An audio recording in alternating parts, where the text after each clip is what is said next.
పూజ కోసం ఫ్లవర్స్ కొనడానికి నేను షాప్కి వచ్చేసాను. ఇక్కడ ఇలా బొకేస్ లాగా అయితే అమ్ముతారు. సో ఒక బొకే తీసుకుంటే మనకి సరిపోద్ది అనమాట. పూజ మొత్తానికి కూడా సరిపోద్ది. ఒక్కొక్కటి $5 అలా ఉంటాయి, కొన్నేమో $9 $10 అలా కూడా ఉంటాయి అనమాట. సో మనకి ఎక్కువ పూలు కావాలంటే కొంచెం పెద్ద సైజ్ బొకే తీసుకోవచ్చు, తక్కువ కావాలంటే కొంచెం చిన్న సైజ్ తీసుకోవచ్చు. నేనైతే ఈ light pink and green colour flowers అయితే తీసుకున్నాను. ఇంకా ఇక్కడ పూజ కోసం నేను భక్షాలు అయితే చేస్తున్నాను. దానికోసం 2 స్పూన్లు బొంబాయి రవ్వ వాటర్ వేసేసి కాసేపు నాననిస్తాను. అది కొంచెం మనకి బాగా నాని మెత్తగా పేస్ట్ లాగా అవుతుందన్నమాట. దాంట్లో ఇప్పుడు మైదా ఇంకా కొంచెం సాల్ట్ వేసి మొత్తం కూడా పిండి అంతా కలిపేసేసి కాసేపు పక్కన పెట్టేస్తే 15-20 మినిట్స్ మనకి పిండి అంతా కూడా చక్కగా నానుతుంది. భక్షాలు చేసుకోవడానికి బాగుంటుంది అనమాట. ఇప్పుడు ఇది బొంబాయి రవ్వ అంతా కూడా నానింది. దీంట్లో నేను ఇప్పుడు కొద్దిగా మైదా కూడా యాడ్ చేస్తున్నాను. మనం ఎంత పూతపిండి తీసుకుంటామో దానికి సరిపడానే లోపల స్టఫింగ్ కూడా మనం ప్రిపరేషన్స్ అయితే చేసుకోవాలి. సో నేను ఇక్కడ దగ్గర ఒక 1.5 కప్ అలా మైదా అయితే యాడ్ చేశాను. దీంట్లోకి ఇప్పుడు నేను లోపల పెట్టడానికి శనగపప్పు అది కూడా 1 కప్ అయితే తీసుకుంటాను. అప్పుడు రేషియో రెండింటికి సరిపోతుంది అనమాట. సో ఇది ఇప్పుడు వాటర్ యాడ్ చేయవసరం లేదు. మనం ఇందాక రవ్వ నానబెట్టడానికి వాటర్ వేసాం కదా, ఆ వాటర్తోనే ఈ మైదాని ఇంకా కొంచెం సాల్ట్ యాడ్ చేసాం కదా, ఇదంతా కూడా మెత్తగా కలుపుకోవాలి. గట్టిగా కలుపుకోకుండా కొంచెం లూజ్గానే కలుపుకోవాలన్నమాట, మెత్తగా. తర్వాత దీని మీద నేను ఇప్పుడు కొద్దిగా 1 స్పూన్ ఆయిల్ యాడ్ చేసేసి మూత పెట్టేసి ఒక 20-25 మినిట్స్ అలా వదిలేస్తాను. పిండి అంతా కూడా బాగా అబ్జార్బ్ చేసుకుని, సో మనకు వేసిన బొంబాయి రవ్వ అది కూడా బాగా వాటర్ అది అబ్జార్బ్ చేసుకుని బాగుంటుంది అనమాట చేసుకునేటప్పుడు. సో ఇప్పుడైతే దీన్ని కలిపేసేసి మూత పెట్టేసి పక్కన పెట్టేస్తాను.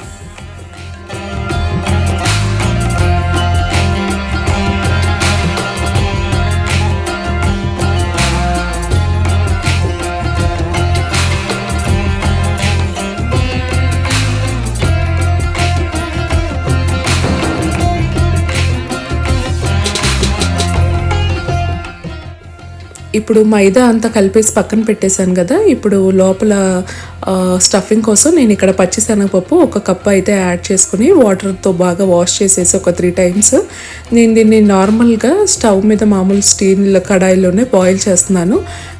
ప్రెషర్ కుక్కర్లో చేసుకునేటట్టయితే జస్ట్ 1 విజిల్ రానిస్తే సరిపోద్ది. కానీ వాటర్ అది మనకి కొంచెం వంపేయాల్సి వస్తుంది అనమాట. ఇలా అయితే మనం వాటర్ అంతా కూడా ఎగిరే వరకు కూడా దీన్ని బాయిల్ చేసుకోవచ్చు. మనం ఎప్పుడు ఆఫ్ చేయాలంటే అప్పుడు ఆఫ్ చేసుకోవచ్చు. మనకి పప్పు మరీ మెత్తగా అయిపోకుండా కొంచెం మనకు కావాల్సిన కన్సిస్టెన్సీలో అయితే వస్తుంది. సో నేను అందుకే మామూలుగానే ఇలా స్టీల్ గిన్నెలోనే బాయిల్ చేసేస్తున్నాను అనమాట. ఇప్పుడైతే ఒక పక్కన అది బాయిల్ అవుతా ఉంది. నేను ఉగాది పచ్చడి కోసం ప్రిపరేషన్స్ అయితే చేస్తున్నాను. సో ఇక్కడ వేప పువ్వు అన్నీ కూడా రెడీ చేసుకుంటున్నాను అనమాట. వేప పువ్వు మనకి 4 స్ట్రాండ్స్ అలా ఇస్తారు. ఒక 4 చిన్న కొమ్మలు లాంటివి వేప పువ్వు కొమ్మలు. సో అది ఆ 4 కూడా మనకి $2 నుంచి $3 వరకు అలా ఉండొచ్చు. ఒక్కొక్క షాప్లో ఒక్కొక్క రేట్ అయితే ఉంటుంది. సో ఇక్కడ మామిడికాయ కూడా తోలు అది కూడా తీసేసేసి చిన్న పీసెస్గా అయితే కట్ చేశాను. ఒక చిన్న సైజు చింతపండుని కొద్దిగా వాటర్ వేసి నానబెట్టి ఉంచాను అనమాట. ఒక చిన్న నిమ్మకాయ సైజ్ అంత చింతపండుని అయితే వాటర్ వేసి నానబెట్టి ఉంచేసాను. సో ఇప్పుడు ఉగాది పచ్చడి అయితే రెడీ చేస్తున్నాను.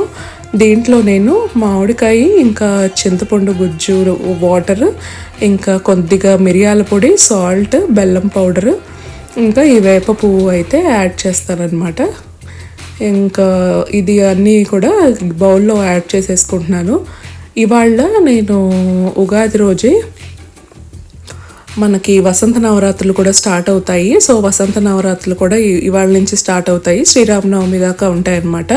9 రోజులు లలిత అమ్మవారికి లలితా సహస్రనామం చదువుకుంటారనమాట. ఉదయం సాయంత్రం కూడా రోజు కూడా ప్రసాదాలు అవి పెట్టి లలితా సహస్రనామం అయితే చదువుకోవాలి. సో ఈ వసంత నవరాత్రులు కూడా ఇవాళ నుంచి స్టార్ట్ అవుతాయి కాబట్టి అమ్మవారిని కూడా ప్రతిష్ఠించడానికి నేను ప్రిపరేషన్స్ అవి కూడా అయితే చేసుకుంటున్నాను అనమాట. ముందైతే ఇక్కడ ఉగాది పచ్చడి అయితే ప్రిపేర్ చేస్తున్నాను. దాని తర్వాత ప్రసాదాలు అవి కూడా రెడీ చేసుకున్నాక పూజ అయితే స్టార్ట్ చేస్తాను.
పప్పు అంతా కూడా ఇప్పుడు ఉడికిపోయింది. దీన్ని నేను ఇప్పుడు ఈ పప్పు గుత్తితో అయితే మెదుపుకుంటున్నాను. ఇలా మనం పొయ్యి మీద డైరెక్ట్గా స్టీల్ గిన్నెలో అలా ఉడికించుకుంటే ఏంటంటే మనకు కావాల్సిన కన్సిస్టెన్సీలో అయితే కట్టేసేయచ్చు. మరి మెత్తగా పేస్ట్ అయితే మళ్ళీ ఆ దాంట్లో వాటర్ అంతా ఇంకడానికి టైం పడుతుంది అనమాట. ఇక్కడ చూసారా ఇలా కరెక్ట్గా ఉంది ఇది. ఈ ఇలా మనకి ఎక్కువగా వాటరీగా లేకుండా కొంచెం మనం ఇలా మెదుపుతుంటే అది పౌడరీగా ఉంటే అది కరెక్ట్గా ఉడికినట్టు అనమాట. దీనిలో ఎలాగో ఇప్పుడు బెల్లం పౌడర్ యాడ్ చేస్తాం కాబట్టి మనకి ఆ బెల్లం వేడికి వాటర్ వచ్చేసేసి బెల్లం పాకంలాగా అవి కొంచెం వాటరీగా వద్దనమాట. సో అది మనం జస్ట్ ఒక 5 minutes మళ్ళీ పొయ్యి ఆన్ చేసుకుని దీన్ని మొత్తాన్ని ఒకసారి బాగా కలిపేసేసి ఒక 5 minutes పొయ్యి ఆన్ చేసుకుని మొత్తాన్ని ఒకసారి కలుపుకుంటూ ఉంటే అది మనకి దగ్గరకు వచ్చేస్తుంది. సో అలా చేయడం వల్ల మనకి తొందరగా ఎక్కువ టైం పట్టదనమాట. అదే మామూలుగా కుక్కర్లో అయితే మనం వాటర్ అది కూడా ఎక్స్ట్రా వాటర్ వంపేయాలి. మళ్ళీ కొంచెం మనకి ఇలా బెల్లం వేసి ఉడకబెట్టుకుంటే అది ఇంకా కొంచెం లూజ్గా అవుతుందన్నమాట. సో దీనిలో ఇప్పుడు నేను 1 స్పూన్ ఆవు నెయ్యి అయితే యాడ్ చేసుకుంటున్నాను. ఆవు నెయ్యి యాడ్ చేసుకుని దీనిలోనే కొంచెం ఇలాచీ పౌడర్ కూడా యాడ్ చేసుకోవాలి. ఇలాచీ పౌడర్ కూడా వేసుకుంటే తినేటప్పుడు టేస్ట్ చాలా బాగుంటుందన్నమాట. నా దగ్గర ఇలాచీ పౌడర్ ప్యాకెట్ ఉంది, రెడీమేడ్ ప్యాకెట్ ఉందన్నమాట. సో నేను అది కూడా అయితే ఇప్పుడు యాడ్ చేసేసి దీన్ని మొత్తాన్ని కూడా ఇలా మెదుపుతూ ఇప్పుడు ఒకసారి మొత్తం అంతా కూడా మిక్స్ అయిపోయాక అప్పుడు మళ్ళీ స్టవ్ ఆన్ చేసి కాసేపు దీన్ని ఒక ఉడుకు రానివ్వాలి. అప్పుడు ఈ బెల్లం అంతా కూడా కొంచెం కరుగుతుంది, దాంట్లో మొత్తం మిక్స్ అయిపోతుంది. తర్వాత ఒక 2 minutes దీన్ని ఇలా ఉడుకు రానిచ్చాక పక్కన పెట్టేసేస్తే అది మనకు చల్లారిపోతుంది. ఇంకా మనకి దగ్గరగా కూడా వచ్చేస్తుంది అనమాట. సో నేను ఇక్కడ ఇలాచీ పౌడర్ అయితే యాడ్ చేస్తున్నాను. యాడ్ చేసేసాక స్టవ్ ఆన్ చేసి కాసేపు దీన్ని ఉడకనిచ్చి తర్వాత ఒక 2 minutesకి ఆఫ్ చేసేసి పక్కన పెట్టేసేస్తాను. అది చల్లారాక మనం నెక్స్ట్ భక్షాలు అయితే చేసుకోవచ్చు అనమాట. బొబ్బట్లు అంటారు కదా, సో అవే నేను ఇక్కడ ప్రిపేర్ చేస్తున్నాను.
సో ఇవి ఒక్కొక్కటి ఇలా లోపల స్టఫింగ్ అంతా పెట్టేసేసి కింద పైన కవర్ ఉన్నది తీసుకుని నేను వాటిని అయితే అలా ప్రెస్ చేసేసాను అనమాట.